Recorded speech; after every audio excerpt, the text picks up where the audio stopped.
ಈ ಭಾಗದಲ್ಲಿ ಮಂತ್ರಿಗಳಾಗಿದ್ದಾರೆ. ಇವತ್ತು ಇವರ ನಡೆ ನುಡಿಯನ್ನ ನೋಡಿದಾಗ ಆಶ್ಚರ್ಯ ಆಗುತ್ತೆ ನಮಗೆ. ಇವತ್ತು ಕಳೆದ 2 ದಿನಗಳ ಹಿಂದೆ ಒಂದು ತಾಲೂಕ್ ಪಂಚಾಯಿತಿ ಸಭಾಂಗಣದಲ್ಲಿ ಈ ಭಾಗದಲ್ಲಿರ್ತಕ್ಕಂಥ ಶಾಸಕರು, ನಮ್ಮ ಜಿಲ್ಲಾ ಉಸ್ತುವಾರಿ ಸಚಿವರಾದಂತ ಡಾಕ್ಟರ್ MC ಸುಧಾಕರ್ ಅವರು ಒಂದು ಹೇಳಿಕೆಯನ್ನ ನಾನು ಗಮನಿಸಿದೆ. ನನಗೆ 2013ರಿಂದ 2023ರವರೆಗೂ ಈ ಕ್ಷೇತ್ರದ ಜನ ಆಶೀರ್ವಾದ ಮಾಡಿದ್ರು. ಆದ್ರೆ 10 ವರ್ಷಗಳ ಕಾಲ ಇವರು ಮಾಡಿದ್ದೇನಪ್ಪ ಅಂತ ಹೇಳಿದ್ರೆ ಕುಚೇಷ್ಟೆ, ಕುತಂತ್ರ ಅನ್ನುವಂಥದ್ದನ್ನ ಹೇಳಿದೆ. ಆ ಹೇಳಿಕೆಯನ್ನ ನಾನು ಗಮನಿಸಿದ ಹಾಗೆ ಕೆಳಗೆ ಹೋದಾಗ ನಮ್ಮ ತಂದೆ ತಾಯಿಗಳು ನಮಗೆ ಒಳ್ಳೆ ವಿದ್ಯಾಭ್ಯಾಸವನ್ನ ಕೊಟ್ಟಿದ್ದಾರೆ, ಒಳ್ಳೆ ಸಂಸ್ಕಾರವನ್ನ ಕೊಟ್ಟಿದ್ದಾರೆ, ನಮಗೆ ದುರ್ಮಾರ್ಗಗಳನ್ನ ತೋರಿಸಿಲ್ಲ, ಬಹಳ ಹೇಳ್ಕೊಂಡಿದ್ದಾರೆ. ನಾನು ಇವರು ಹೇಳಲಿಕ್ಕೆ ನಾನು ಬಯಸ್ತೇನೆ, ಮಿಸ್ಟರ್ ಸುಧಾಕರ್ ಅವರೇ, ಈ ಕುಚೇಷ್ಟೆ, ಈ ತಂತ್ರ, ಈ ಕುತಂತ್ರಗಳು, ಈ ವಿಕೃತ ಮನಸ್ಸಿದೆಯಲ್ಲ, ಇದು ನಿಮಗೆ, ನಿಮ್ಮ ಕುಟುಂಬಕ್ಕೆ ರಕ್ತಗತವಾಗಿ ಬಂದಿರತಕ್ಕಂಥದ್ದು. ಇದು JK ಕೃಷ್ಣಾರೆಡ್ಡಿ ಜಾಯಮಾನ ಅಲ್ಲ. JK ಕೃಷ್ಣಾರೆಡ್ಡಿಗೆ ತಂತ್ರನೂ ಗೊತ್ತಿಲ್ಲ, ಕುತಂತ್ರನೂ ಗೊತ್ತಿಲ್ಲ, ಕುಚೇಷ್ಟೆನೂ ಗೊತ್ತಿಲ್ಲ. ಇದು ಎಲ್ಲ ಬಂದಿರತಕ್ಕಂಥದ್ದು ತಂತ್ರ, ಕುತಂತ್ರ, ಕುಚೇಷ್ಟೆ, ವಿಕೃತ ಮನಸ್ಸು ನಿಮ್ಮ ಕುಟುಂಬದಲ್ಲಿ ರಕ್ತಗತವಾಗಿರ್ತಕ್ಕಂಥದ್ದು. ನಾನು ಇವತ್ತು ಭಾಗಕ್ಕೆ ಕುಡಿಯೋ ನೀರು ತರಬೇಕು ಅಂತ ಹೇಳಿ, ಯಾಕಂದ್ರೆ ಇಲ್ಲಿ ನಮ್ಮ ಪರಮಶಿವಯ್ಯನವರು 1990ರಲ್ಲಿ ಒಂದು ಆರ್ಟಿಕಲ್ ಬರೆದಿದ್ರು. ಮುಂದಿನ 25-30 ವರ್ಷಗಳಲ್ಲಿ ಬಹಳ ಕುಡಿಯೋ ನೀರಿಗೆ ಅಭಾವ ಬರುತ್ತೆ, ಭೀಕರ ಬರಗಾಲ ಬರುತ್ತೆ ಅಂತ ಹೇಳಿದ್ರು. ಅವರು ಒಂದು ಆರ್ಟಿಕಲ್ ಬರೆದಿದ್ರು. ನೀವೇನ್ ಮಾಡಿದ್ರಿ? ನಿಮ್ಮ ತಂದೆಯವರು ಅಧಿಕಾರದಲ್ಲಿದ್ರು, ನೀವು ಅಧಿಕಾರದಲ್ಲಿದ್ರೆ, ಆದ್ರೆ ನೀವು ಇಂಥ ಒಳ್ಳೆ ಆಲೋಚನೆಯನ್ನ ನೀವು ಮಾಡಲಿಲ್ಲ. ಇದು ಕುತಂತ್ರ ಅಲ್ವಾ? ಇದು ಕುಚೇಷ್ಟೆ ಅಲ್ವಾ? ಇದು ಕುತಂತ್ರ ಅಲ್ವಾ? ಇದು ಕುಚೇಷ್ಟೆ ಅಲ್ವಾ ಅಂತ ನೀವು ಯೋಚನೆ ಮಾಡಬೇಕು. ಆದ್ರೆ ನಾನು ಆವತ್ತಿನ ಸಂದರ್ಭದಲ್ಲಿ 2013ರಲ್ಲಿ ನನಗೆ ಈ ಕ್ಷೇತ್ರದ ಜನ ಆಶೀರ್ವಾದ ಮಾಡಿದಾಗ ನಗರ ಭಾಗದಲ್ಲಿ 1 ಲಕ್ಷ ಜನ ಇದ್ದಾರೆ, ಇವರಿಗೆ ಕುಡಿಯೋ ನೀರು ತಲುಪಿಸಬೇಕು ಅಂತ ಹೇಳಿ ಭಕ್ತರಳ್ಳಿ ಅರಸೈನ ಕೆರೆಯಿಂದ ನಗರ ಭಾಗಕ್ಕೆ ನೀರು ತರುವಂತ ಪ್ರಯತ್ನ ನಾವು ಮಾಡಿದ್ರೆ, ನೀವೇನ್ ಮಾಡಿದ್ರೆ, ಆ ಭಾಗದಲ್ಲಿ ಇರ್ತಕ್ಕಂಥ ಮುಖಂಡರನ್ನ ಎಬ್ಬಿಸಿ ಹೈಕೋರ್ಟ್ ಕಳಿಸಿದ್ರೆ, ಹೈಕೋರ್ಟ್ ಅಲ್ಲಿ ನೀವು ದಾವೆ ಹಾಕಿದ್ರೆ ಹೈಕೋರ್ಟ್ ನಿಮಗೆ ಚೀಮಾರಿ ಹಾಕ್ತು. ಕುಡಿಯೋ ನೀರಲ್ಲಿ ರಾಜಕೀಯ ಮಾಡಬಾರ್ದು ಅಂತ ಹೇಳಿ ನಿಮ್ಮ ಏನು ಒಂದು ದಾವೆ ಹಾಕಿದ್ರೆ ಡಿಸ್ಮಿಸ್ ಮಾಡಿದ್ರು, ನಿಮಗೆ ಚೀಮಾರಿ ಹಾಕಿದ್ರು. ನೀವು ಅರ್ಥ ಮಾಡ್ಕೊಬೇಕು, ಇದು ಕುಚೇಷ್ಟೆ, ಇದು ಕುತಂತ್ರ ಅನ್ನುವಂಥದ್ದನ್ನ ಈ ಕ್ಷೇತ್ರದ ಜನರು, ನಗರ ಭಾಗದಲ್ಲಿರ್ತಕ್ಕಂಥ ಜನರು ಇವತ್ತು ಅರ್ಥ ಮಾಡ್ಕೊಬೇಕು. ನೀವು 2004ರಿಂದ ನೀವು 13ವರೆಗೆ ನೀವು ಶಾಸಕರಾಗಿದ್ರೆ, ಯಾಕೆ ನೀವು ಅಂಬೇಡ್ಕರ್ ಭವನ ಇಲ್ಲಿ ಮಾಡ್ಲಿಕ್ಕೆ ನಿಮಗೆ ಯೋಗ್ಯತೆ ಇರಲಿಲ್ಲ? ಅಂಬೇಡ್ಕರ್ ಭವನ ಇಲ್ಲಿ ತರಲಿಕ್ಕೆ ನಿಮಗೆ ಯೋಗ್ಯತೆ ಇರಲಿಲ್ವಾ? ಆದ್ರೆ ಅಂಬೇಡ್ಕರ್ ಅಂತ ಹೇಳಿದ್ರೆ ನೀವು ಊರಿಂದ ಹೊರಗಿರಬೇಕು ಅನ್ನುವಂತ ವಿಕೃತ ಮನಸ್ಸಿರ್ತಕ್ಕಂಥ ನೀವು ಶಾಸಕರು, ನೀವು ಮಂತ್ರಿಗಳು ಅನ್ನುವಂತ ಘಂಟಾಘೋಷವಾಗಿ ಇವತ್ತು ನಾನು ಹೇಳಲಿಕ್ಕೆ ನಾನು ಬಯಸ್ತೇನೆ. ಇವತ್ತು ನಿಮ್ಗೆ ಯೋಗ್ಯತೆ ಇರಲಿಲ್ಲ. ಇವತ್ತು ಇದೇ JK ಕೃಷ್ಣಾರೆಡ್ಡಿ ನನಗೆ ಕೊಟ್ಟಿದ್ದಾರೆ ಅಧಿಕಾರ, ಆದ್ರೆ ಅಂಬೇಡ್ಕರ್ ಭವನವನ್ನ ಇಲ್ಲಿ ತರಬೇಕು, ಹೃದಯ ಭಾಗದಲ್ಲಿ ಇರಬೇಕು ಅಂಬೇಡ್ಕರ್ ಭವನ ಅಂತ ಹೇಳಿ ನಾವಿಲ್ಲಿ ತಂದ್ರೆ, ಇವತ್ತು ನೀವೇನ್ ಮಾಡಿದ್ರಿ ಅವತ್ತಿನ ಸಂದರ್ಭದಲ್ಲಿ ಅಂತ ಗೊತ್ತಿದೆ. ಮಿಸ್ಟರ್ ಸುಧಾಕರ್, ಆವತ್ತು ನಿಮ್ಮ ಜೊತೆಯಲ್ಲಿದ್ರು ಒಬ್ರು ST ಸಮುದಾಯದ ಮುಖಂಡರು, ಆದ್ರೆ ಇವತ್ತು ನಿಮ್ ಜೊತೆಯಲ್ಲಿ ಇಲ್ಲ. ಅವ್ರು ಹೇಳ್ತಾರೆ, ಏನ್ ಹೇಳ್ತಾರೆ ಗೊತ್ತಾ? ಅಂಬೇಡ್ಕರ್ ಭವನ ಊರು ಮುಂದಕ್ಕೆ ಕೊಚ್ಚಿಡಿಸಿಂದೆ, ನೀವು ST ವಾಲ್ಮೀಕಿ ಸಮುದಾಯ ಭವನ ಬೇಕು, ನೀವೊಂದು ಅರ್ಜಿ ಕೊಡು ಅಂತ ನೀವು ಹೇಳ್ತೀರಾ. ಅವ್ರು ಸತ್ತವರ ಜೀವಂತವಾಗಿ ಬದುಕಿದ್ದಾರೆ, ಇವತ್ತು ನಮ್ಮ ಜೊತೆಯಲ್ಲಿ ಇದ್ದಾರೆ. ಅವ್ರು ಹೇಳ್ತಾರೆ ನೀವೇನ್ ಹೇಳ್ಕೊಟ್ಟಿದ್ದೀರಾ ಅಂತ. ನೀವು ಅದೊಂದೇ ಮಾಡಿಲ್ಲ, ಕುರುಬ ಸಮುದಾಯದವ್ರಿಗೆ ನೀವು ಹೇಳಿದ್ದೀರಾ ಕನಕ ಭವನ ಮಾಡ್ತೀವಿ ಅಂತ ಒಂದು ಅರ್ಜಿ ಕೊಡ್ರಿ. ಮುಸ್ಲಿಮ್ಸ್ಗೆ ಹೇಳಿದ್ದೀರಾ ಏನು ಟಿಪ್ಪು ಭವನ ಮಾಡ್ತೀವಿ ಅಂತ ಒಂದು ಅರ್ಜಿ ಕೊಡಿ ಅಂತ. ನೀವು ಎಲ್ಲಾ ಸಮುದಾಯದವರಿಗೆ ಕೂಡ ಎತ್ತು ಕಟ್ಟಿ ನೀವು ಮಾಡಿರ್ತಕ್ಕಂಥ ಇದು ಕುತಂತ್ರ ಅಲ್ವಾ? ಇದು ಕುಚೇಷ್ಟೆ ಅಲ್ವಾ? ಇದನ್ನ ಏನಂತೀರಾ? ಇದು ಕೂಡ ಯೋಗ್ಯತೆ ಇರಲಿಲ್ಲ, ನೀವು ತರ್ತಾ ಇರಲಿಲ್ಲ. ಆ ಜಾಗನ ಕಬಳಿಸಬೇಕು ಅಂತಿದ್ರು, ನೀವು ಆ ಜಾಗನ ಕಬಳಿಸಬೇಕು ಅಂತಿದ್ರೆ ಇಂಥ ಜಾಗಗಳು ಕಬಳಿಸಬಾರ್ದು ಅಂತೇನೆ ಅಂಬೇಡ್ಕರ್ ಭವನ ಹೃದಯ ಭಾಗದಲ್ಲಿ ಇರಬೇಕು. ನಮ್ಮ ಬದುಕನ್ನ ಕಟ್ಕೊಟ್ಟಿರ್ತಕ್ಕಂಥ ಅಂಬೇಡ್ಕರ್ ಅವರ ಭಾವಚಿತ್ರ ಅಲ್ಲಿ ರಾರಾಜಿಸಬೇಕು. ಅಂತ ಅಂಬೇಡ್ಕರ್ ಭವನ ಹೃದಯ ಭಾಗದಲ್ಲಿ ಇರಬೇಕು ಅಂತ ಹೇಳಿ ಆ ಹೃದಯ ಭಾಗದಲ್ಲಿ ತಂದ್ಕೊಟ್ಟಿರ್ತಕ್ಕಂಥ ನಾನು ಇವತ್ತು ನೀವು ಅದಕ್ಕೆ ಟ್ಯಾಪೆ ಹಾಕಕ್ ಹೋಗಿ ಇನ್ನೂ ದೊಡ್ಡದಾಗಿ ಮಾಡಿದ್ದೀರಾ, ಇನ್ನೂ ಬಹಳ 15 ಕೋಟಿ ಅಂತ ಹೇಳ್ತಾ ಇದ್ದಾರೆ, ಮಾಡ್ಲಿ ಸಂತೋಷ. ಆದ್ರೆ ನೀವು ಅಭಿವೃದ್ಧಿಗೆ ವಿರೋಧಿ ಅಂತ ಹೇಳ್ತಾ ಇದ್ದೀರಾ. ನಾನು ಇವತ್ತು ನೀವು ಕಾಲೇಜ್ ಮಾಡ್ತಾ ಇದ್ದೀರಾ, ನಾನೆಲ್ಲೂ ವಿರೋಧ ಮಾಡ್ತಾ ಇಲ್ಲ. ಆದ್ರೆ ನೀವು ಆಸ್ಪತ್ರೆ ಕಟ್ತಾ ಇದ್ದೀರಾ, ನಾನೆಲ್ಲೂ ಕೂಡ ವಿರೋಧ ಮಾಡಿಲ್ಲ. ಆದ್ರೆ ಮುಂದೆ ಬರ್ತೀನಿ, ಸುಧಾಕರ್ ಅವರು ಏನು ಮಾಡಿದ್ರು ಕೂಡ ನೀವು ಸ್ವಾರ್ಥಿ ಅನ್ನುವಂಥದ್ದನ್ನ ಎಳೆಯಾಗಿ 100 ಉದಾಹರಣೆಗಳನ್ನ ಕೊಡ್ತೇನೆ. ನಾನು ಒಂದಲ್ಲ ಎರಡಲ್ಲ 100 ಉದಾಹರಣೆಗಳನ್ನ ನಾನು ಕೊಡ್ತೇನೆ. ಅಂತ ಸ್ವಾರ್ಥಿ ನೀವು, ಅಂತ ಸ್ವಾರ್ಥಿ ನೀವು. ಇವತ್ತು ನೀವು ದೊಡ್ಡದಾಗಿ ಮಾಡಿ, ನಮ್ಗೇನ್ ತೊಂದರೆ ಇಲ್ಲ. ಬಹುಶಃ ನಾನು ಅಂದ್ಕೊಂಡಿದ್ದೆ, ನಾವು ಕಟ್ಟತಕ್ಕಂತ ಅಂಬೇಡ್ಕರ್ ಭವನ ಈ ಕ್ಷೇತ್ರದಲ್ಲಿ ಯಾರೇ ಅದನ್ನ ಕಾರ್ಯಕ್ರಮಗಳು ಮಾಡ್ಲಿಕ್ಕೆ ತಗೊಂಡ್ರೆ ಸುಮಾರು 15ರಿಂದ 20 ಸಾವಿರ ಒಳಗಡೆ ನಿಗದಿ ಮಾಡಬೇಕು. ಯಾಕಂದ್ರೆ ಸಣ್ಣ ಪುಟ್ಟ ಖರ್ಚುಗಳು ಇರ್ತವೆ, ಕ್ಲೀನ್ ಮಾಡೋದು, ಇನ್ನೊಂದು ಮತ್ತೊಂದು. ಹಾಗಾಗಿ ಇವತ್ತು ನೀವು ಮಾಡ್ತಾ ಇರ್ತಕ್ಕಂಥ ಅಂಬೇಡ್ಕರ್ ಭವನ ಇವತ್ತು 15 ಕೋಟಿ ಮಾಡ್ತೀನಿ ಅಂತ ಹೇಳ್ತಾ ಇದ್ದೀರಲ್ಲ, ಬಹುಶಃ ನೀವು ಅದೆಷ್ಟು ಲಕ್ಷ ಚಾರ್ಜ್ ಮಾಡ್ತೀರೋ ನನಗಂತೂ ಡೌಟ್ ಇದೆ. ಆದ್ರೆ ಕಾದ್ ನೋಡ್ತೀವಿ ಏನ್ ಮಾಡ. ಕುತಂತ್ರಿಗಳು, ನೀವು ಸ್ವಾರ್ಥಿಗಳು, ನೀವು ಕುಚೇಷ್ಟೆ ಮಾಡ್ತಕ್ಕಂಥದ್ದು ನಿಮ್ಮ ರಕ್ತದಲ್ಲಿ ಬಂದಿರತಕ್ಕಂಥದ್ದು. ನೀವು ನಮ್ಮ ತಂದೆ ತಾಯಿಗಳು ನಮಗೆ ಒಳ್ಳೆ ವಿದ್ಯಾಭ್ಯಾಸವನ್ನ ಕೊಟ್ಬಿಟ್ಟಿದ್ದಾರೆ, ಒಳ್ಳೆ ಸಂಸ್ಕಾರವನ್ನ ಕೊಟ್ಬಿಟ್ಟಿದ್ದಾರೆ, ಬದುಕೋ ಮಾರ್ಗಗಳನ್ನ ತೋರಿಸ್ಕೊಟ್ಟಿದ್ದಾರೆ. ನೀವು ಹುಲ್ಲುಬನ್ನಿ ಖರಾಬನ್ನ 42 ಜನ ಟೀಚರ್ಸ್ಗೆ ನೀವು ಮಾರಾಟ ಮಾಡಿದ್ದೀರಲ್ಲ, ಇದರ ನಿಮ್ಮ ತಂದೆ ತಾಯಿಗಳು ಕುತಂತ್ರ ಇಲ್ಲ, ಒಳ್ಳೆ ಮಾರ್ಗದರ್ಶನ, ಒಳ್ಳೆ ಸಂಸ್ಕಾರ, ಒಳ್ಳೆ ವಿದ್ಯಾಭ್ಯಾಸವನ್ನ ಕೊಟ್ಟಿರ್ತಕ್ಕಂಥ ಇದೇನಾ? ಇವತ್ತು 25 ವರ್ಷಗಳಾಗಿದೆ ಅವರಿಗೆ ಸೇಲ್ ಡೀಡ್ ಮಾಡಿ, ನೀವು ಸೇಲ್ ಡೀಡ್ ಕ್ರಯಪತ್ರ ಮಾಡಿ 25 ವರ್ಷಗಳಾಗಿದೆ. ಇವತ್ತುವರೆಗೂ ಕೂಡ ನೀವು ನಿಮ್ಮ ಹಣ ವಾಪಸ್ ತಗೊಳ್ಳಿ, ಏನೋ ತೊಂದರೆ ಆಗಿದೆ ಅಥವಾ ನಾವೆಲ್ಲೋ ಬಡಾವಣೆ ಮಾಡ್ತಾ ಇದ್ದೀವಿ, ನಿಮ್ಮ ನಿವೇಶನ ತಗೊಳ್ಳಿ ಅಂತ ನಿಮ್ಗೆ ಕನಿಷ್ಠ ಸೌಜನ್ಯ ನಿಮಗೆ ಇಲ್ವಲ್ಲ? ಇದನ್ನ ಏನನ್ಬೇಕು ನಾವು? ಇದು ಕುತಂತ್ರ ಅಲ್ವಾ? ಕುಚೇಷ್ಟೆ ಅಲ್ವಾ? ಇದು ಕುಚೇಷ್ಟೆ ಅಲ್ವಾ? 100 ಸಾರಿ ನಿಮ್ಮ ಆತ್ಮ ವಿಮರ್ಶೆ ಮಾಡ್ಕೊಳ್ಳಿ. ಇವತ್ತು ನೀವು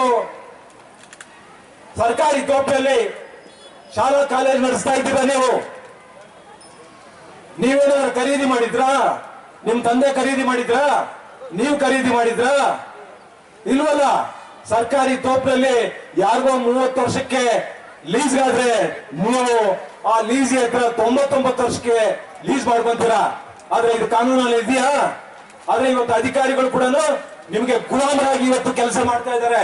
ಇವತ್ತು ತಹಸೀಲ್ದಾರ್ ಇರ್ಬೋದು, AC ಇರ್ಬೋದು, DC ಇರ್ಬೋದು, ಗುಲಾಮರಾಗಿ ಕೆಲಸ ಮಾಡ್ತಾ ಇದ್ದಾರೆ. ನಾನು ಇವತ್ತು ಈ ಎಲ್ಲ ಅಧಿಕಾರಿಗಳಿಗೂ ಕೂಡ ಹೇಳಲಿಕ್ಕೆ ಬಯಸ್ತೇನೆ, ಸಾರ್ವಜನಿಕರ ಹಣದಿಂದ ನಿಮಗೆ ಸಂಬಳ ಕೊಡ್ತಾ ಇರ್ತಕ್ಕಂಥದ್ದು, ನೀವು ಗುಲಾಮರಾಗಿ ಕೆಲಸ ಮಾಡಬಾರದು ಅನ್ನುವಂತ ಒತ್ತಾಯ ಮಾಡ್ತೇನೆ. ನೀವು ಎಲ್ಲ ವಿಚಾರಗಳಲ್ಲಿ ಕೂಡ ಮಂತ್ರಿಗಳು ಹೇಳಿದ್ರು ನೀವೇನೇನ್ ಮಾಡ್ತಾ ಇದ್ದೀರಾ ಅನ್ನುವಂಥದ್ದನ್ನು ಎಳೆಯಾಗಿ ಬಿಚ್ಚಿಡ್ತೇನೆ. ನಿಮ್ಮ ತಾಯಿ ಹೆಸರಲ್ಲಿ ನೀವು ಇವತ್ತೇನು ಮನೆ ಇದ್ದೀರಾ, ಆ ಮನೆಯಲ್ಲಿ, ಆ ಮನೆ ಆವರಣದಲ್ಲಿ ನೀವು ಜಾಗವನ್ನ, ಸರ್ಕಾರಿ ಜಾಗವನ್ನ ಜಿಲ್ಲಾ ಪಂಚಾಯಿತಿಯಲ್ಲಿ ನಿಮ್ಮ ತಾಯಿ ಹೆಸರಲ್ಲಿ ಬಾಡಿಗೆ ತಗೊಂಡಿದ್ದೀರಾ. ಮಾನವ ಮರ್ಯಾದೆ ಇಲ್ಲದೆ ಇರ್ತಕ್ಕಂಥವ್ರು ನೀವು. ಮಾನವ ಮರ್ಯಾದೆ ಇದೆಯಾ ನಿಮಗೆ? ಇದು ಕುಚೇಷ್ಟೆ ಅನ್ನಲ್ವಾ? ಇದು ಕುತಂತ್ರ ಅನ್ನಲ್ವಾ? ನನ್ನ ಬಗ್ಗೆ ಮಾತನಾಡುವಂತ ನೈತಿಕತೆನೂ ಇಲ್ಲ, ನನ್ನ ಬಗ್ಗೆ ಮಾತನಾಡುವಂತ ಯೋಗ್ಯತೆ ಕೂಡ ನಿಮ್ಮ ಕುಟುಂಬದಲ್ಲಿ ಯಾರಿಗೂ ಇಲ್ಲ ಅನ್ನುವಂತ ಮಾತನ್ನ ಈ ಸಂದರ್ಭದಲ್ಲಿ ನಾನು ಹೇಳಲಿಕ್ಕೆ ನಾನು ಬಯಸ್ತೇನೆ. ನೀವು ಯಾರನ್ನು ಬಿಡ್ತೀರಾ? ಯಾರನ್ನು ಬಿಡೋದಿಲ್ಲ. ಈ ಕ್ಷೇತ್ರದಲ್ಲಿ ಶಾಲಾ ಮಕ್ಕಳಿಗೆ ಅಂತ ಹೇಳಿ ರಿಸರ್ವ್ ಮಾಡಿರ್ತಕ್ಕಂಥ ಜಾಗದಲ್ಲಿ, ಶಾಲಾ ಮಕ್ಕಳಿಗೆ ರಿಸರ್ವ್ ಮಾಡಿರ್ತಕ್ಕಂಥ ಜಾಗದಲ್ಲಿ ನೀವು ಇವತ್ತು ಕೂಡ ಒಂದ್ ಕಡೆ BO ಆಫೀಸ್ ಇದೆ, ಇನ್ನೊಂದ್ ಕಡೆ ಪ್ರೌಢಶಾಲೆ ಇದೆ. ಆದ್ರೆ ಮಧ್ಯದಲ್ಲಿ ನೀವು ಏನ್ ಮಾಡಿದ್ದೀರಾ? ಒಂದು ಸಣ್ಣ ಗುಡಿಯನ್ನ ಕಟ್ಟಿ, ಇವತ್ತು ವಾಣಿಜ್ಯ ಮಳಿಗೆಗಳನ್ನ ಕಟ್ಟಿ ನೀವು ಊಟ ಮಾಡ್ತಾ ಇದ್ದೀರಾ. ನೀವು ಬೆಳಗ್ಗೆ, ಮಧ್ಯಾಹ್ನ, ರಾತ್ರಿ ಊಟ ಮಾಡ್ತಾ ಇರ್ತಕ್ಕಂಥದ್ದು ಪಾಪದ ಹಣ, ಪಾಪದ ಹಣ. ಇದು ಕುತಂತ್ರ ಅಲ್ವಾ? ಇದು ಕುಚೇಷ್ಟೆ ಅಲ್ವಾ? ಇದು ನಿಮ್ಮ ಸ್ವಾರ್ಥ ಅಲ್ವಾ? ಈ ಕ್ಷೇತ್ರದ ಜನರಿಗೆ ಏನ್ ಮಾಡಿದ್ದೀರಾ ನೀವು? ನೀವು ಅಭಿವೃದ್ಧಿಯ ನೆಪದಲ್ಲಿ ಎಷ್ಟು ಅಭಿವೃದ್ಧಿ ಮಾಡ್ತೀರಾ? ನಿಮ್ಮ ಕುಟುಂಬಕ್ಕೆ ಅಷ್ಟು ಅಭಿವೃದ್ಧಿ ಆಗ್ಬೇಕು. ನಿಮ್ಮ ಕುಟುಂಬಕ್ಕೆ ಅಷ್ಟು ಸಾರ್ವಜನಿಕರ ಆಸ್ತಿಗಳು ಬೇಕು, ಸರ್ಕಾರಿ ಆಸ್ತಿಗಳು ಬೇಕು. ನಿಮ್ಮನ್ನು ಹೇಳೋದಕ್ಕೆ ಅವರಿಲ್ವಾ? ಇದಕ್ಕೆ ತಕ್ಕಂಗೆ ಇವತ್ತು ಅಧಿಕಾರಿಗಳು ಕೂಡ ಇದೇ ರೀತಿ ಆಗಿದ್ದಾರೆ. ಇವತ್ತು ನಾನು DC ಗೆ ಹೇಳಲಿಕ್ಕೆ ಬಯಸ್ತೇನೆ, ಈ ಜಿಲ್ಲಾಧಿಕಾರಿಗಳಿಗೆ ನಿಮ್ಮ ಬೇರೆ ಚಿಕ್ಕಬಳ್ಳಾಪುರದಲ್ಲಿ ಇರ್ಬೋದು, ಶಿಡ್ಲಘಟ್ಟದಲ್ಲಿ ಇರ್ಬೋದು, ಆದ್ರೆ DC ಅವರೇ ನಿಮ್ಮ ಬೇರೆ ಚಿಂತಾಮಣಿಯಲ್ಲಿ ಬೇರೆದಿಲ್ಲ. ಈ ಇವ್ರ ಹತ್ರ, ಇಂಥ ಕುತಂತ್ರಿಗಳ ಹತ್ರ, ಇಂಥ ಸ್ವಾರ್ಥಿಗಳ ಹತ್ರ, ಇಂಥ ಕುಚೇಷ್ಟೆ ಮಾಡೋರ ಹತ್ರ ಡಿ ಸಿ ಅವರೇ ನಿಮ್ಮ ಬೇಳೆ ಇಲ್ಲಿ ಬೇಯೋದಿಲ್ಲ. ನಾನು ಯಾಕಂದ್ರೆ ಇತ್ತೀಚೆಗೆ ನಿಮ್ಮ ಸ್ಟೇಟ್ಮೆಂಟ್ ಗಳನ್ನ ನೋಡಿದ್ದೇನೆ. ಬಹಳ ಗಡುಸಾಗಿ, ಬಹಳ ನೇರವಾಗಿ, ಬಹಳ ದಿಟ್ಟವಾಗಿ, ಬಹಳ ಪ್ರಾಮಾಣಿಕವಾಗಿ. ನಿಮ್ಮ ಪ್ರಾಮಾಣಿಕತೆ, ನಿಮ್ಮ ದಿಟ್ಟ ನೇರ ನುಡಿ ಡಿ ಸಿ ಅವರೇ ಇಲ್ಲಿ ನಡೆಯೋದಿಲ್ಲ. ಚಿಂತಾಮಣಿಯಲ್ಲಿ ನಿಮಗೆ ತಾಕತ್ತಿದ್ರೆ ಇವರು ಮಾಡಿರ್ತಕ್ಕಂಥ ಅಕ್ರಮ ಆಸ್ತಿಗಳನ್ನ ಒಂದೊಂದು ಕೂಡ ನೀವು ವಾಪಸ್ ತಗೊಂಡ್ರೆ ನೀವು ನಿಜವಾಗ್ಲೂ ಜಿಲ್ಲಾಧಿಕಾರಿಗಳು ಅನ್ನುವಂಥದ್ದನ್ನ ನಾನು ಮೆಚ್ಚುತ್ತೇನೆ, ನಾನು ಹೇಳ್ತೇನೆ. ಇಲ್ಲ ಅಂದ್ರೆ ನೀವು ಕೂಡ ಅದೇ ಸಾಲಿನಲ್ಲಿ ಹಿಂದೆ ಇರ್ತಕ್ಕಂಥ ಡಿ ಸಿಗಳೆಲ್ಲ ಕೂಡ ಕೆಲವಾರು ಮಾತುಗಳನ್ನ ಅನ್ಸ್ಕೊಂಡು ಹೋಗಿದ್ದಾರೆ. ಆ ಸಾಲಿಗೆ ನೀವು ಕೂಡ ಹೋಗ್ತೀರಾ. ಯಾಕಂದ್ರೆ ಕಾನೂನು ಅಂತ ಹೇಳಿದ್ರೆ ಬಡವರಿಗೊಂದು ಬಲಾಢ್ರಿಗೊಂದು ಕಾನೂನಿಲ್ಲ. ಬಾಬಾ ಸಾಹೇಬ್ ಅಂಬೇಡ್ಕರ್ ಕೊಟ್ಟಿರ್ತಕ್ಕಂಥದ್ದು ಎಲ್ಲರಿಗೂ ಕೂಡ ಒಂದೇ ಕಾನೂನು. ಆ ಒಂದೇ ಕಾನೂನನ್ನ ನೀವು ಪಾಲನೆ ಮಾಡ್ತಾ ಇಲ್ಲ ಅನ್ನುವಂತ ಮಾತನ್ನ ಇವತ್ತು ನಾನು ಕೇಳಕ್ಕೆ ಬಯಸ್ತೇನೆ. ಇವತ್ತು ನೀವು ಶಾಲಾ ಮಕ್ಕಳಿಗೆ ರಿಸಲ್ಟ್, ನೀವು ಸಮುದಾಯದಲ್ಲಿ ಇರ್ತಕ್ಕಂಥ ಯಾರೋ ಒಬ್ಬ ದಾನ ಮಾಡಿರ್ತಕ್ಕಂಥದ್ದು ಒಕ್ಕಲಿಗರ ಕಲ್ಯಾಣ, ಒಕ್ಕಲಿಗರ ಮಕ್ಕಳಿಗೆ ಸಮುದಾಯಕ್ಕೆ ಬೇಕು ಅಂತ ಹೇಳಿ ಕೊಟ್ಟಿರ್ತಕ್ಕಂಥದ್ದನ್ನ ನೀವು ಒಕ್ಕಲಿಗರ ಹಾಸ್ಟೆಲ್ ಅನ್ನ ಊರಿಂದ ಹೊರಗಡೆ ಹಾಕಿ ನೀವೇನ್ ಮಾಡಿದ್ದೀರಾ? ನಿಮ್ಮ ತಾತನ ಆಂಜನೇಯ ರೆಡ್ಡಿ ಹೆಸರಿಟ್ಟು ನೀವು ಕಲ್ಯಾಣ ಮಂಟಪ ಕಟ್ಟು ಜೀವನ ಮಾಡ್ತಾ ಇದ್ದೀರಾ. ಇವತ್ತು ನೀವು ಜೀವನ ಮಾಡ್ತಾ ಇದ್ದೀರಾ. ಇದು ಕುತಂತ್ರ ಅಲ್ವಾ? ಇದು ಸ್ವಾರ್ಥ ಅಲ್ವಾ? ಇದು ಕುಚೇಷ್ಟೆ ಅಲ್ವಾ? ನಿಮ್ಮಂತ ಕುತಂತ್ರಗಳಿಂದ, ನಿಮ್ಮಿಂದ ಕುಚೇಷ್ಟೆ ಮಾಡ್ತಕ್ಕಂಥವರಿಂದ, ನಿಮ್ಮಂತ ಸ್ವಾರ್ಥಿಗಳಿಂದ ನಾನು ಬುದ್ಧಿ ಕಲಿಬೇಕಾಗಿಲ್ಲ. ನಮ್ಮ ತಂದೆ ತಾಯಿಗಳು ನಿಜವಾಗಿ ನನಗೆ ಸಂಸ್ಕಾರವನ್ನು ಕಲಿಸಿಕೊಟ್ಟಿದ್ದಾರೆ. ಹೇಗೆ ಸಾರ್ವಜನಿಕ ಮಧ್ಯದಲ್ಲಿ ಹೇಗೆ ನಡೀಬೇಕು, ಹೇಗೆ ಸಂಬಂಧಗಳು ಇಟ್ಕೊಬೇಕು ಅನ್ನುವಂಥದ್ದನ್ನ ನಾನು ಕಲಿಸ್ಕೊಟ್ಟಿದ್ದಾರೆ. ನಿಮ್ಮಂತ ಈ ರೀತಿ ಸಾರ್ವಜನಿಕರನ್ನ ಆಸ್ತಿಗಳನ್ನ ಹಾಕೊಂಡು ಸಾರ್ವಜನಿಕರ ಸಂಪತ್ತನ್ನ ಲೂಟಿ ಮಾಡಿಕೊಂಡು ಜೀವ ಮಾಡಿ ಅಂತ ನಮ್ಮ ತಂದೆ ತಾಯಿಗಳು ನನಗೆ ಹೇಳ್ಕೊಟ್ಟಿಲ್ಲ. ನಿಮ್ದೆಷ್ಟು ಎಂತ ವಿಕೃತ ಮನಸ್ಸು ಅನ್ನುವಂಥದ್ದು ಗೊತ್ತಿದೆ. ಇವತ್ತು ನನ್ನ ಒಂದು ಜೆ.ಕೆ. ಭವನ ನಾವು ಒಂದು ಕಚೇರಿಯಲ್ಲಿ ಏನು ಬಫರ್ ಝೋನ್ ಇಷ್ಟು ಮೀಟರ್ ಬಿಟ್ಟಿಲ್ಲ ಅಂತ ಹೇಳಿ ನೀವು ನ್ಯಾಯಾಲಯದಲ್ಲಿ ದಾವೆ ಹಾಕಿದ್ದೀರಾ. ನಾನು ಯಾವತ್ತೂ ಕೂಡ ನನ್ನ ಮೇಲೆ ಕೇಸ್ ಹಾಕ್ಬಿಟ್ಟಿದ್ದಾರೆ ಅಂತ ನಾನು ಎಲ್ಲೂ ಕೂಡ ಹೇಳ್ಕೊಂಡಿಲ್ಲ. ನೀವು ಅದರ ಹಿಂಭಾಗ ಕೆರೆ ಅಂಗಳದಲ್ಲಿ ಸುಮಾರು 35 ಮರಗಳು, ಜಮ್ಮುನೆ ಇಂತಹ ಮರಗಳು ಹಾಕಿದ್ವಿ, ಫಾರೆಸ್ಟ್ ಅವರೇ ಹಾಕಿದ್ದು. ಆದ್ರೆ ಆ ಜಮ್ಮುನೆ ಬಿಟ್ಟು ಪಕ್ಷಿಗಳಿಗೆ ಆಗ್ತಾ ಇತ್ತು. ನಿಮ್ಗೆ ವಿಕೃತ ಮನಸ್ಸು ಏನಾಯ್ತು ಅಂತ ಹೇಳಿದ್ರೆ 35 ಮರಗಳನ್ನ ಇವತ್ತು ನೀವು ನಾಶ ಮಾಡಿದ್ರೆ, ನಿಮ್ಮ ಅಧಿಕಾರಿಗಳನ್ನ ಕಳಿಸಿ ಸಮೇತ ನೀವು ನಾಶ ಮಾಡಿದ್ರೆ, ಅರಣ್ಯ ಅನ್ನೋ ಸಂಪತ್ತು ಇವತ್ತು ನೀವು ಕಾಲೇಜ್ ಕಟ್ತಾ ಇರ್ತಕ್ಕಂಥ ಇರ್ಬಹುದು, ನೀವು ಗುಹಾಂತರ ದೇವಾಲಯ ಮಾಡ್ತಿರ್ತಕ್ಕಂಥ ಇರ್ಬಹುದು. ಇವತ್ತು ಅರಣ್ಯದ ಒಂದು ಸಂಪತ್ತನ್ನ, ನೈಸರ್ಗಿಕ ಸಂಪತ್ತನ್ನ ನಾಶ ಮಾಡಿ ಇವತ್ತು ನೀವು ಮಾಡ್ತಾ ಇರ್ತಕ್ಕಂಥ ನೀವು ಕುತಂತ್ರಿಗಳು, ಸ್ವಾರ್ಥಿಗಳು. ಇವತ್ತು ನನ್ನ ಮೇಲೆ ನೀವು ಕುತಂತ್ರಿಗಳು, ಸ್ವಾರ್ಥಿಗಳು ಅಂತ ಹೇಳ್ತೀರಾ. ಇವತ್ತು ನಿಮ್ಮಿಂದ ನಾನು ಕಲಿಬೇಕಾಗಿಲ್ಲ. ಇವತ್ತು ನಿಮ್ಮಿಂದ, ನಿಮ್ಮಂತ ಕುಚೇಷ್ಟೆ ಮಾಡ್ತಕ್ಕಂಥವರಿಂದ, ನಿಮ್ಮಂತ ಸ್ವಾರ್ಥಿಗಳಿಂದ ಇವತ್ತು ನಾನೇನು ಕೂಡ ಕಲಿಬೇಕಾಗಿಲ್ಲ. ನಮ್ಮ ತಂದೆ ತಾಯಿ ಒಳ್ಳೆ ವಿದ್ಯೆ ಬುದ್ಧಿಯನ್ನ ಕಲಿಸಿದ್ದಾರೆ, ಒಳ್ಳೆ ಸಂಸ್ಕಾರವನ್ನ ಕಲಿಸಿದ್ದಾರೆ. ನಿಮ್ಮಂತ ಕುತಂತ್ರಿಗಳಿಂದ, ನಿಮ್ಮಂತ ಷಂಡ್ರಿಂದ ನಾನೇನು ಕಲಿಬೇಕಾಗಿಲ್ಲ ಅನ್ನುವಂಥದ್ದನ್ನ ಇವತ್ತು ನಿಮ್ಮೆಲ್ಲರ ಸಮಕ್ಷಮದಲ್ಲಿ ಇವತ್ತು ನಾನು ಹೇಳಲಿಕ್ಕೆ ನಾನು ಬಯಸ್ತೇನೆ. ಇವತ್ತು ನೀವು ಅಯೋಧ್ಯೆಯ ನೆಪದಲ್ಲಿ ಇವತ್ತು IDSMT ಕಾಂಪ್ಲೆಕ್ಸ್, ಯಾಕೆ ಇವತ್ತು ನೀವು ಕಟ್ಟಿರ್ತಕ್ಕಂಥ ಕಾಂಪ್ಲೆಕ್ಸ್ ಇದೆಯಲ್ಲ, ಏನೋ ಎಂತದ್ದು PCR ಕಾಂಪ್ಲೆಕ್ಸ್ ಅಂತ ಹೇಳ್ತಾರಲ್ಲ, ಎಷ್ಟು ವರ್ಷ ಆಯ್ತು ಕಟ್ಟಿ, ಯಾಕದ್ ಬೀಳಿಲ್ಲ? ಇವತ್ತು IDMC ಕಾಂಪ್ಲೆಕ್ಸ್ ಅನ್ನ, IDSMT ಕಾಂಪ್ಲೆಕ್ಸ್ ಅನ್ನ ಬಡವರು 200 ಜನರ ಮೇಲೆ ಇವತ್ತು ಹೊಟ್ಟೆ ಮೇಲೆ ಬರೆ ಎಳೆದಿದ್ದೀರಲ್ಲ, ನಿಮ್ಗೆ ಒಳ್ಳೇದಾಗ್ತದೆ ಅಂದ್ರೆ ಅವ್ರ ಶಾಪ್ಗಳು ಇನ್ನೂ ಅವ್ರಿಗೆ 2 ವರ್ಷ ಟೈಮ್ ಇತ್ತು, 2 ವರ್ಷ ಟೈಮ್ ಇತ್ತು. ಆದ್ರೆ ಇಂಥ ಕುತಂತ್ರಿಗಳನ್ನ ಇವತ್ತು ನಿಮ್ಮ ಮನೆ, ನಿಮ್ಮ ಆಂಜನೇಯ ರೆಡ್ಡಿ ನಿಮ್ಮ ತಾತವರು ಕಟ್ಟಿರ್ತಕ್ಕಂಥ ಮನೆ ಎಷ್ಟು ವರ್ಷ ಆಗಿದೆ, ಯಾಕೆ ಬಿದ್ದಿಲ್ಲ ಅದು? ಆದ್ರೆ ಇಲ್ಲಿ ಕಟ್ಟಿರ್ತಕ್ಕಂಥ 25 ವರ್ಷಕ್ಕೆ ಬಿದ್ದು ಹೋಗ್ತದ? ಆದ್ರೆ ನಿಮ್ ತಂದೆಯವರು ಅವತ್ತು ಕಟ್ಟಿರ್ತಕ್ಕಂಥ ಕಾಲದಲ್ಲಿ ಹಾಗಾದ್ರೆ ಎಷ್ಟು ಕಮಿಷನ್ ತಿಂದಿದ್ರು? ಯಾಕೆ 25 ವರ್ಷಕ್ಕೆ ಬೀಳ್ತದೆ? ನಗರಸಭೆ ಕಚೇರಿ ಯಾಕೆ ಬಿದ್ದಿಲ್ಲ? ನಿಮ್ಮ ಕಾಂಪ್ಲೆಕ್ಸ್ ಯಾಕೆ ಬಿದ್ದಿಲ್ಲ? ನೀವು ಕಟ್ಟಿರ್ತಕ್ಕಂಥ ಮನೆ ಯಾಕೆ ಬಿದ್ದಿಲ್ಲ? ನಿಮ್ಗೇನಾದ್ರು ಮಾನ ಮರ್ಯಾದೆ ಇದೆ ಅಂದ್ರೆ ಬಡವರ ಮೇಲೆ ಸವಾರಿ ಮಾಡಕ್ಕಲ್ಲ ನಿಮ್ಗೆ ಕೊಟ್ಟಿರ್ತಕ್ಕಂಥದ್ದು ಅಧಿಕಾರ. ಇವತ್ತು ನೀವು ಕನ್ನಂಪಲ್ಲಿಯಿಂದ ಕೂಡ ನೀವು ನೋಡಿದ್ದೇವೆ, ಇವತ್ತು ಫುಟ್ಪಾತ್ ಮಾಡಬೇಕು ಅಂತ ಹೇಳಿ ಕನ್ನಂಪಲ್ಲಿ ಹತ್ರ ಪಾಪ ಆ ಬಡ ನಿಮ್ಗೆ ಎಷ್ಟು ನಿಮ್ಗೆ ಸ್ವಾತಂತ್ರ್ಯ ಬಂದಾಗಿಂದ ನಿಮ್ಮ ಕುಟುಂಬಕ್ಕೆ ಓಟ್ ಹಾಕೊಂಡು ಬಂದಿರ್ತಕ್ಕಂಥವ್ರನ್ನ ಇವತ್ತು 20 ಅಡಿ 30 ಅಡಿ ಇವತ್ತು ನೀವು ತಳ್ಳಿದ್ದೀರಲ್ಲ. ಆದ್ರೆ ನಿಮ್ಮ ಶಾಲೆ ಅದು ನಿಮ್ಮದಲ್ಲ, ಸರ್ಕಾರಿ ಒಂದು ತೋಪ್ ಮುಂದೆ ಇವತ್ತು ನೀವೇನ್ ಶಾಲೆ ನಡೆಸ್ತಾ ಇದ್ದೀರಾ? ಏನು 1 ಇಂಚ್ ಹೋಗ್ಲಿಲ್ಲ. ನಿಮ್ಮ ಟೇಟ್ ಇರ್ತಕ್ಕಂಥ ಕಡೆ 1 ಇಂಚ್ ಹೋಗ್ಲಿಲ್ಲ.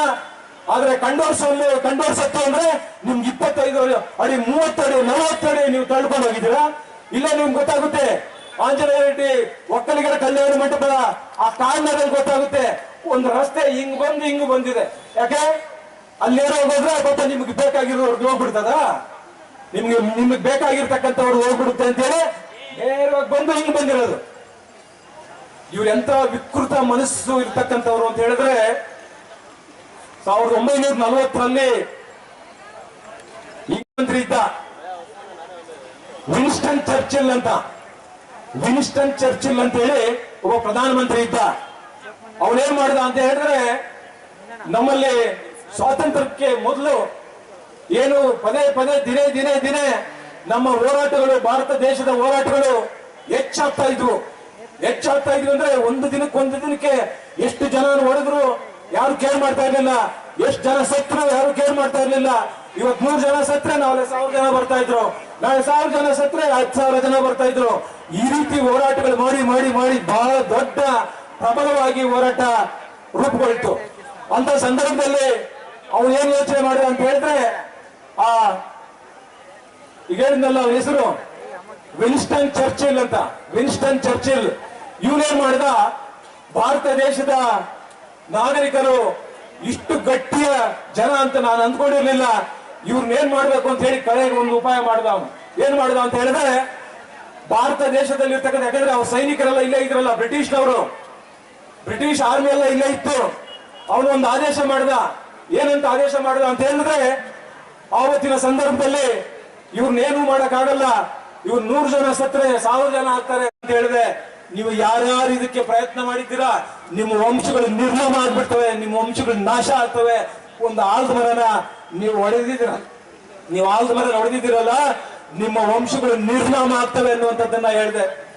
ಮತ್ತೆ ಈಗ ಇನ್ನೊಂದು, ನನಗೆ ಎಲ್ಲದಕ್ಕೂ ಕೂಡ ವಿರೋಧ ಲೆಟರ್ಗಳು ಕೊಡ್ತಾರೆ ಅಂತ ಹೇಳಿದ್ರು. ಇವರು ಅಥ್ಲೆಟಿಕ್ಸ್ಗೆ ಇಲ್ಲಿ DCC ಬ್ಯಾಂಕ್ ಒಂದು ಬಿಲ್ಡಿಂಗ್ ಇತ್ತು. ಈ DCC ಬ್ಯಾಂಕ್ ಚುನಾವಣೆ ಬಂತು, ಇವರಿಗೆ ಒಂದು ಮಾಹಿತಿ ಇತ್ತು, ಈ DCC ಬ್ಯಾಂಕ್ ಚುನಾವಣೆಯಲ್ಲಿ JDS ಪಕ್ಷ ಗೆಲ್ಲುತ್ತೆ ಎನ್ನುವಂಥದ್ದು. JDS ಪಕ್ಷ ಗೆದ್ರೆ ಆ DCC ಬ್ಯಾಂಕ್ ಅಲ್ಲಿ ಕುಂತ್ಕೊಳ್ತಾರೆ ಅಂತ ಹೇಳಿ ನೀವೊಂದು ಆದೇಶವನ್ನ ಮಾಡಿಸಿದ್ರಿ. ಇದು ಅಥ್ಲೆಟಿಕ್ಸ್ಗೆ, ಪಾಪ ನೀವು ಅಥ್ಲೆಟಿಕ್ಸ್ ಕೊಡ್ಬೇಕು ಅಂತ ಕೊಟ್ಟಿದ್ದಲ್ಲ, DCC ಬ್ಯಾಂಕ್ ಅಲ್ಲಿ JDS ನವರು ಬಂದು ಕುಂತ್ಕೊಬಿಡ್ತಾರೆ, ಇಲ್ಲಿ ರಾಜಕೀಯ ಮಾಡ್ತಾರೆ. ನೀವು ಅಲ್ಲಿ ನಿಮ್ಮ ಸ್ವಾರ್ಥ, JDS ನವರು ಅಲ್ಲಿ ಬರಬಾರ್ದು ಅಂತ ಹೇಳಿ ನೀವು ಅಥ್ಲೆಟಿಕ್ಸ್ಗೆ ನೀವು ಮಾಡಿರ್ತಕ್ಕಂಥದ್ದು ನಮಗೆ ಅರ್ಥ ಆಗ್ತದೆ. ಅದರ ಜೊತೆಗೆ ನೀವು ಇನ್ನೊಂದು ವಿಚಾರ ನಮ್ಮ ಕ್ಷೇತ್ರದ ಜನರಿಗೆ ನಾನು ತರಬೇಕು ಅನ್ನುವಂಥದ್ದನ್ನ, ನಿನ್ನೆ ನನಗೆ ಆದಿಚುಂಚನಗಿರಿ ಮಠದಿಂದ ನನಗೆ ಲಿಂಗೇಶ್ ಅಂತ ಹೇಳಿ ಅಲ್ಲಿ ಸ್ವಾಮೀಜಿ ಅವರು PS ಒಬ್ರು ನನಗೆ ಫೋನ್ ಮಾಡಿದ್ರು. ಸರ್, ನೀವು ನಮ್ಮ ಮಠಕ್ಕೆ ತೊಂದರೆ ಮಾಡ್ತಾ ಇದ್ದೀರಾ ಅಂತ. ಯಾವ ವಿಚಾರದಲ್ಲಿ, ಎಲ್ಲಿ ಅಂತ ಹೇಳಿದೆ ನಾನು. ಇಲ್ಲಿ 16 ಎಕರೆ ಬೇಕು ಅಂತ ಹೇಳಿ ಇವರು ಮಠದಿಂದ ಒಂದು ಅರ್ಜಿಯನ್ನ ಹಾಕೊಂಡಿದ್ದಾರೆ. ಈ ಸ್ವಾಮೀಜಿಯವರು, ನಿರ್ಮಲಾನಂದ ಸ್ವಾಮೀಜಿ ಅವ್ರನ್ನ ಕರ್ಕೊಂಡ್ಬಂದು ಇವರು ಪಾಪ ಡೀಮ್ಡ್ ಫಾರೆಸ್ಟ್ ಅಲ್ಲಿ ಮಾಡಿದಾರಲ್ಲ, ಗುಹಾಂತರ ದೇವಾಲಯ ಕರ್ಕೊಂಡೋಗಿ ಸ್ವಾಮೀಜಿಗಳಿಗೆ ಅಲ್ಲೆಲ್ಲ ತೋರಿಸಿದ್ರು. ಸ್ವಾಮೀಜಿಗಳು ಪಾಪ ಅವ್ರಿಗೆ ಗೊತ್ತಿಲ್ಲ, ಇವ್ರು ಭೂಗಳ್ರು, ಇವ್ರು ಸಮಾಜಘಾತಕರು, ಇವ್ರು ಭೂಗಳ್ರು ಅಂತ ಗೊತ್ತಿಲ್ಲ ಅವ್ರಿಗೆ. ಸ್ವಾಮೀಜಿ ಅವರು ಬಹಳ ಅದ್ಭುತವಾಗಿದೆ, ನೀವು ಮಾಡಿರ್ತಕ್ಕಂಥ ಗುಹಾಂತರ ದೇವಾಲಯ ಬಹಳ ಅದ್ಭುತವಾಗಿದೆ ಅಂತ ಹೇಳಿದ್ರು. ಸ್ವಾಮೀಜಿಗೆ ಏನಾದ್ರು ನೀವು ಭೂಗಳ್ರು, ನೀವು ಜಮೀನು ಡೀಮ್ಡ್ ಫಾರೆಸ್ಟ್ ನಲ್ಲಿ ನೀವು ಮಾಡಿದೀರಾ ಅಂತ ಗೊತ್ತಿದ್ರೆ ಅವರ ಎಡಗಾಲಿ ಹೆಜ್ಜೆ ಕೂಡ ಅಲ್ಲಿ ಇಡ್ತಾ ಇರ್ಲಿಲ್ಲ. ಸ್ವಾಮೀಜಿ ಗೊತ್ತಿಲ್ಲ ಪಾಪ. ನಾನು ಹೇಳಿದೆ ಆ ಲಿಂಗೇಶ್ ಅವ್ರಿಗೆ ಏನ್ ಹೇಳಿದೆ ಅಂದ್ರೆ, ಸರ್, ಸ್ವಾಮೀಜಿ ದೊಡ್ಡ ಬುದ್ಧಿ ಹೋದ್ಮೇಲೆ, ಚಿಕ್ಕ ಬುದ್ಧಿ ಅವರು ಬಂದ ಮೇಲೆ, ಅವ್ರ ಜವಾಬ್ದಾರಿಯನ್ನ ತಗೊಂಡ ಮೇಲೆ ನಿಮ್ಮ ಮಠದ ಹೆಸರು ಆಕಾಶದಲ್ಲಿದೆ, ನಿಮ್ಮ ಮಠದ ಹೆಸರು ಶಿಖರಕ್ಕೇರಿಸಿದ್ದಾರೆ. ಈ ಭೂಗಳರ ಜೊತೆ ಏನಾದ್ರು ನೀವು ಸೇರಿದ್ರೆ ನಿಮ್ಗೆ ಮಸಿ ಬಳಿತಾರೆ, ಬಟ್ ನೀವು ನೆಲಕ್ಕೆ ಕಚ್ಚಿಸ್ತಾರೆ ನಿಮ್ಮನ್ನ. ಹುಷಾರ್. ಯಾಕೆ ಸರ್, ಏನ್ ಸರ್ ಅಂತ ಹೇಳಿದ್ರು. ಅವ್ರಿಗೆ ಹೇಳಿದೆ ನಾನು,